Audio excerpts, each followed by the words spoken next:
तुमच्याकडे pan card आहे, मग सरकारला तुमच्या बँक खात्यातले पैसे दिसतात का? किती पैसे आले, किती पैसे गेले, किती पैसे बचत आहेत, या सगळ्या प्रश्नांची उत्तरे आज मी तुम्हाला देणार आहे. नमस्कार, मी नवनाथ आणि तुम्ही पाहत आहात नवनाथ आंधळे.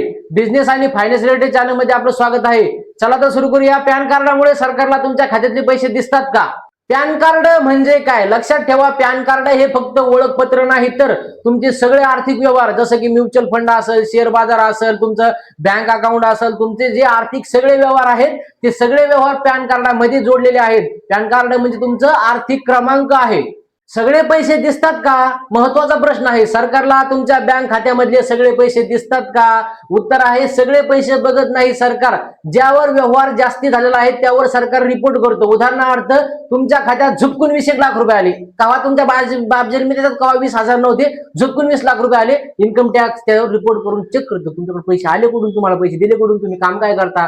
एखादा उदाहरणार्थ, तुम्ही एफडी केली 15 लाखाची, झुपकून एफडी केली, तुम्ही काय काम करता, तुमच्याकडे 15 लाख रुपये आले कुठून, 15 लाख रुपये आले कुठून, तर त्या व्यक्तीने दिले कसं काय, त्याचं तुम्ही काय काम केलं, त्याचं सगळे उदाहरण तुम्हाला दिले लागतात. उदाहरणार्थ, तुमच्या जे व्यवहार आहे, तुमचं बँक अकाउंट आहे किंवा तुमच्या मित्रांनी तुम्हाला झुपकून जास्ती पैसे दिले, थोडक्यात सांगायचं म्हणजे तुमच्या दैनंदिन जीवनापेक्षा जास्ती पैसे तुमच्या अकाउंटला आले तर त्यावर रिपोर्ट होऊ शकतो. त्यावर इन्कम टॅक्स चेक करून पाहू शकतो की बुवा या व्यक्तीला खरंच श्रीमंत झालाय का, झुकून कुठून तरी काळा बाजार करून पैसे आणले. थोडक्यात सांगायचं म्हणजे तुमची चेकिंग ज्या वेळेस होते त्यावेळेस तुमच्या अकाउंटला जास्ती पैसे एकतर आलेले असतात, नाही तर तुमच्या अकाउंट जास्ती पैसे गेलेले असतात. मग बँक माहिती कुणाला देते? बँक असतील, म्युच्युअल फंड असेल, शेअर असेल, ब्रोकर ऍप असतील किंवा इतर संस्था असतील, यांना इन्कम टॅक्स विभागाला रिपोर्ट पाठवावा लागतो आणि इन्कम टॅक्स विभाग तो रिपोर्ट पाहून कुठल्या अकाउंटला संशय वाटते तेच अकाउंट चेक करून त्यावर रिपोर्ट पाठवतो. यालाच रिपोर्टिंग सिस्टम असे म्हणतात. मग युपीआयचे काय? लोक म्हणतात आम्ही युपीआय वर 500 रुपये पाठवले होते, ते सरकारला दिसतात का?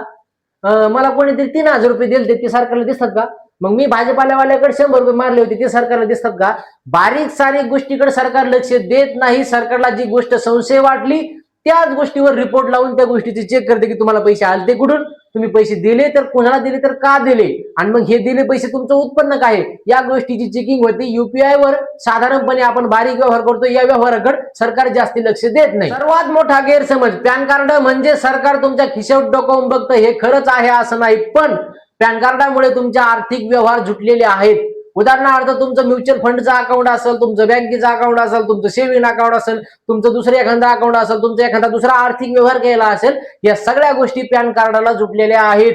त्यामुळे ते पॅन कार्डाचं इन्कम टॅक्स विभागाला रिपोर्ट जातो. तुम्ही घेतले पैसे उशीर ठेवले, कोण पाहले?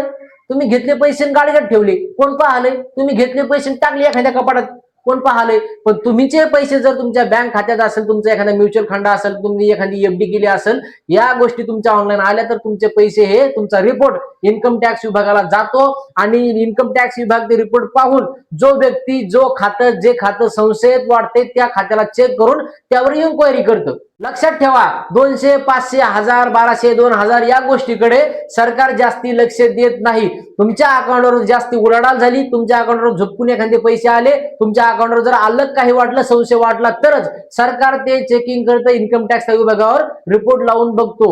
उदाहरणार्थ, तुमच्या अकाउंटमध्ये 10-15 लाख आले, तुम्ही बघितले, त्याच्यानंतर तुमच्या अकाउंटवर अचानक तुम्ही याच्या आधी व्यवहार करत होते 200, 500, 1000, 2000, 5000, 10000 आणि झपकूनच जास्ती पैसे आले 1,00,000-2 लाख रुपये, तर त्यावर रिपोर्ट होतो. जास्ती गोष्टी करायच्या नाही, आपण इमानदारीने पैसा वापरायचा, जो पैसा आलाय तो घ्यायचा, जो इन्कम करायची ती इमानदारीनं, जास्ती पैशाच्या नादाला लागायचं नाही, नाही तर घोडे लागून बसतात.